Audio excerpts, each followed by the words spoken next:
Mettiamo tutto in scena. Diamo le pronte in sartoria, per favore. 1, 2, 3, 4, 5, 6, poi ti muovi. Vai.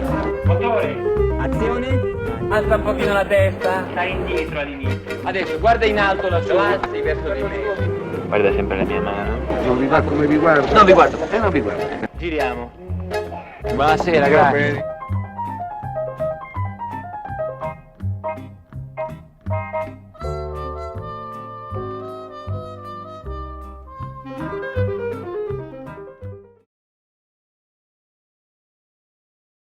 Salve, sono Riccardo Berspacher e volevo ringraziare il Ministero degli Esteri e l'Associazione Compositori Musica da Film per l'occasione che mi hanno dato di poter spiegare il mio approccio alla musica per il film.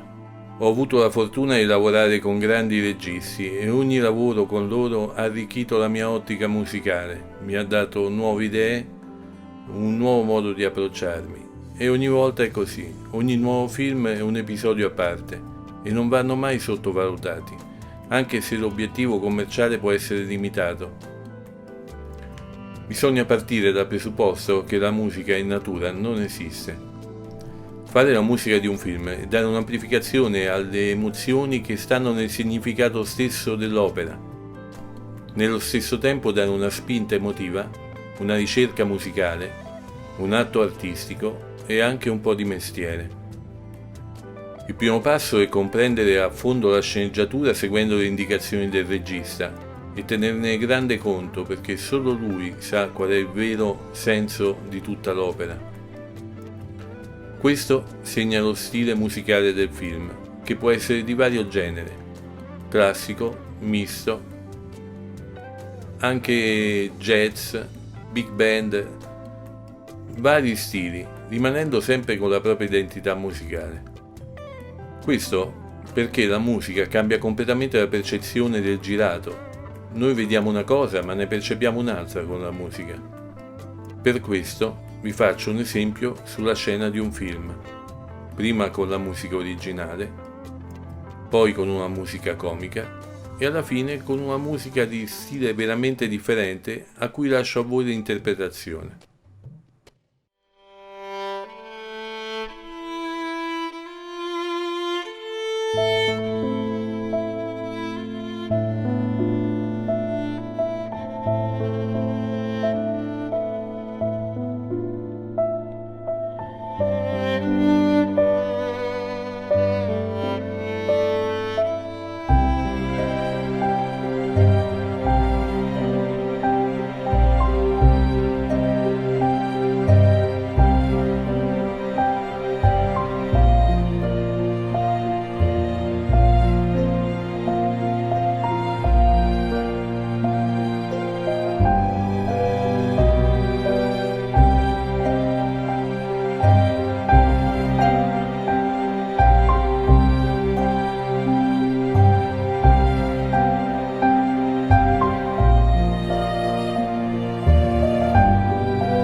Quella che sentite adesso sarà con la musica comica, la stessa scena.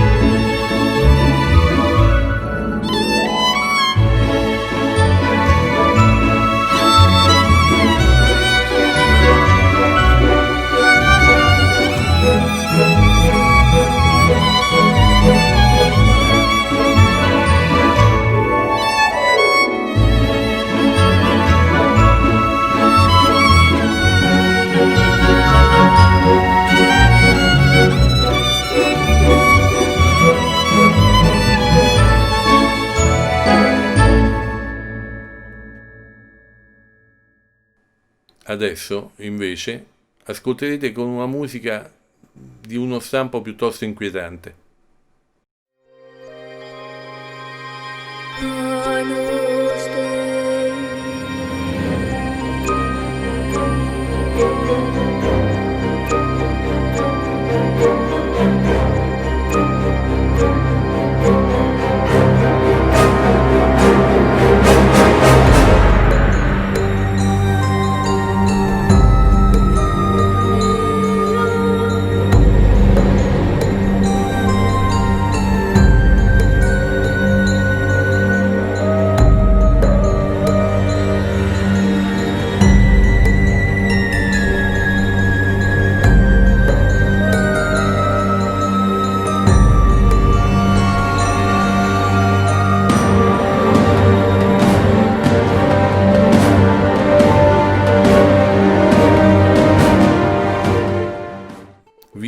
cambia molto, sembra che abbiamo visto 3 scene diverse.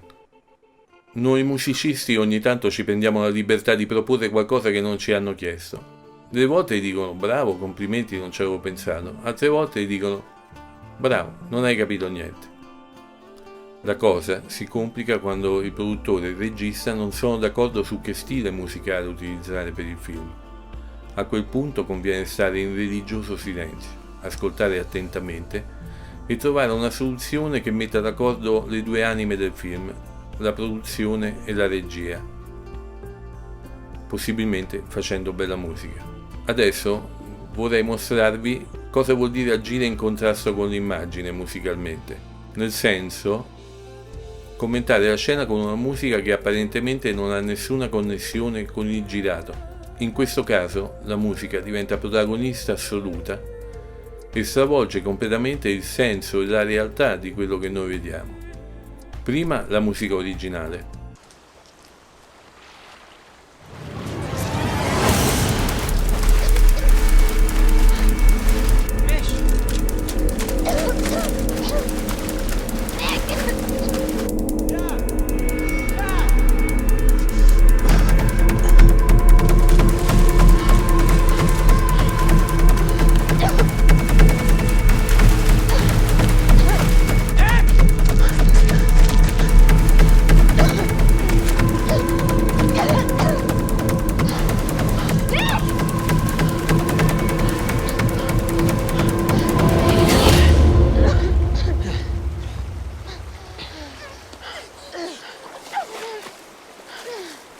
E questo è agire in contrasto invece.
Visto? Bella differenza. Resta sempre la grande responsabilità di amplificare ed elevare un'opera che comunque è un grande investimento e richiede tanti soldi. E quindi è una bella responsabilità.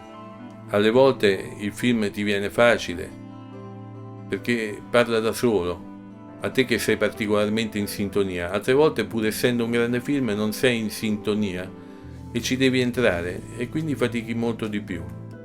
Però alla fine, con un po' di pazienza, è difficile che uno vada completamente fuori dal seminato, specie se le indicazioni sono corrette. E a questo serve anche l'esperienza. E poi si spera che ti hanno scelto per la qualità della musica che fai. Altra componente importante è la rapidità nello scrivere la musica di un film. A volte si subentra nel progetto in una fase quasi finale e quindi c'è pochissimo tempo per scrivere la musica. Al giorno d'oggi, con i vari sistemi digitali, è possibile intervenire all'ultimo momento sulla struttura della musica e anche da parte della produzione del regista è possibile variare il montaggio. È capitato, e non solo a me, di cominciare alle 7 di mattina e finire alle 7 della mattina dopo, perché la mattina dopo c'è il mix, che è l'atto finale del film, e nel frattempo hanno fatto svariate modifiche di montaggio che necessitano un grande lavoro, ma alla fine ce l'abbiamo fatta. Altra qualità necessaria è la flessibilità musicale, conoscere vari generi, avere esperienza in vari generi musicali. Naturalmente l'orchestra rimane la colonna portante di un film, ma dipende che film. Bisogna conoscere il jazz, la musica leggera, il rock, la musica minimalista, la musica concreta. Bisogna avere un ventaglio largo di arrangiamento e di realizzazione. Ogni tanto sento dire che il film ha avuto un grande successo per la colonna musicale. Non sono d'accordo. Ho visto dei film che pochi hanno visto con delle grandissime musiche, ma la musica da sola non basta a fare il successo di un film. Se un film ha successo sicuramente c'è qualcosa di buono e porta pure alla conoscenza del grande pubblico la colonna musicale. Ho avuto la fortuna di conoscere tutta la vecchia guardia, quella che ha fatto grande il cinema italiano negli anni 50, 60, 70. Non faccio nomi perché farei torto a qualcuno, ma era gente di una grande umiltà, grandissima cultura, capaci di affrontare delle tematiche estremamente dure, estremamente forti, con una semplicità e un'umiltà non comune, decisamente. Il momento più bello per me, e probabilmente anche per gli altri musicisti, è quando si registra con l'orchestra e con i musicisti e finalmente senti il tuo lavoro che prende vita, perché i musicisti danno vita come gli attori danno vita al film. Penso che per oggi è tutto. Vi potrei parlare a lungo delle colonne sonore. Ringrazio ancora il Ministero degli Esteri italiano, l'Associazione Compositori Musica da Film, che mi hanno dato l'occasione di poter trasmettervi il mio punto di vista nell'approcciare la musica di un film. Vi ringrazio e ci vediamo presto. Dimenticavo, la musica che avete ascoltato l'ho fatta io.